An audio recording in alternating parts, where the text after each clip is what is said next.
It's Eddie Trunk backstage at Rocklahoma, and I am joined by a band that, in all honesty, I was extremely excited to see this year, because anyone that's listened to me for any period of time knows that I preach how great their debut album, No Respect, is. And I'm joined with two members of Vane, Davey Vane, Danny West, of course, one of the two great guitar players in the band.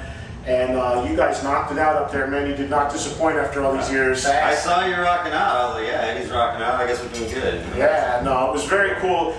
You know, the thing that's interesting is that you guys definitely have that cult following off of No Respect. I know there's such a great following. That record kind of takes on new life. I know that you've done a lot of stuff since then as well, especially, David, the stuff you've done in producing and engineering. And Danny, did you stay in the band the whole time, or did you? Kind of off and on. I did a solo record for a Japanese label right after the end of Vane, and I've done a bunch of my own bands, but you know, it's a hard business, and none of them ever got to that level where we got to make a major label record. Right. We've always been busy, and then like he'd do a record, and I'd come and play on a couple tracks. Just, we were always friends, and then when it came time to do On the Line, it was just, I came back, we started playing, and it just, the whole band, the whole original band except for our drummer, and it just sounded so good, and it was such a good situation, and just instantly clicked again. That, you know, some bands have chemistry, and we're lucky to have that, and to, you know, brag too much, but it was great. And Davey, I mean, you know, you got to feel good about where you're at right now, because you've kind of carried the flag for the band since No Respect, pretty much nonstop, doing all the different things you've done, whether it's your own records or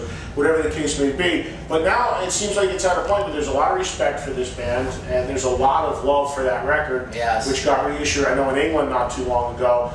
And you know, where do you want to go with this? I mean, do you feel that now's a good time that you can make kind of steps back into really making this a full-time touring entity, or you just have to see how it goes? Yeah, we have to kind of see how it goes, because I like having a balance and doing other stuff too. You know, I just don't want to like kill. I just want to make sure that the quality is always there, just like when we started, and not just do it to just do it.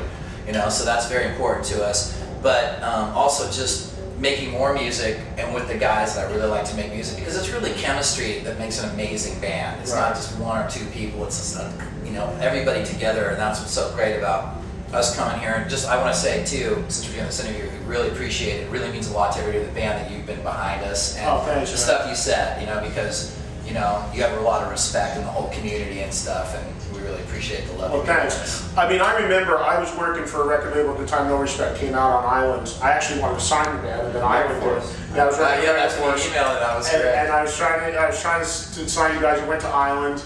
And I remember No Respect coming out, and here's the thing that strikes me about the record so much, and this is what I love so much about it. Look at the picture on the back, which, Danny, you told me was actually taken 2 years before. Yeah, it wasn't, we didn't want that picture, but it was actually for a band cover. It was for a band cover, but Bay Area music now looking back on it, I'm kind of glad, because it looks a little different. We were a little dressed down by the time we got the deal. So it's still kind of like, people see it as wild and go, whoa, we want to check this out. So, but here's the thing. Cool. Here's the thing about No Respect. That picture, you look at it and you're like, this is the poppiest all-out glam band in the world, okay? And then what I love, and what struck me that was so different about No Respect at the time, and it still holds up so well, is the album's loaded with attitude, raw dueling guitars, and just this snotty, almost like punkish feel that, you know, was anything but like wimpy or like pussy rock, you know? And that's what's so cool about that record, why this song still sounds so good today. We used to have, like, you know, Krang and Stefan Sharaj used to write about us, because he hated like glam and all that stuff, because he wrote books for like Metallica and stuff. And he came and he just said, if you look at their picture,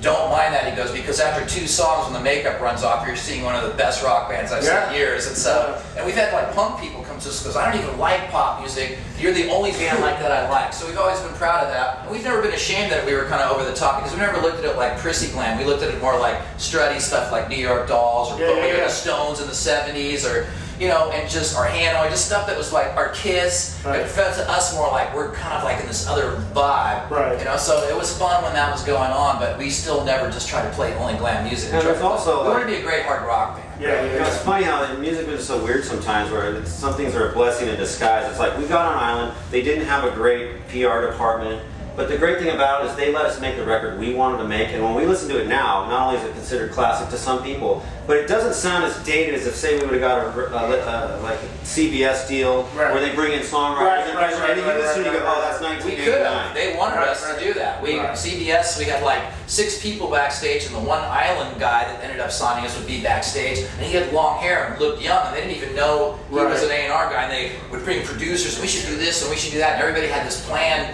you know, and then since we were good players, they were thinking, you guys could be like Def Leppard, so we need a Mutt Lange guy to create the songs, and we never wanted that. We wanted to just do our own songs, and No Respect's pretty much almost all live off the floor in the studio. Well, you feel it. That's what sounds so cool. I hate to cut this short. I could talk to you forever, but I got to get on stage. No, so you're trying. Great to see you guys. Thanks, man. I hope you get to the East Coast and you show New York and keep this going. And it's great to hear this music again. Thanks, Thanks.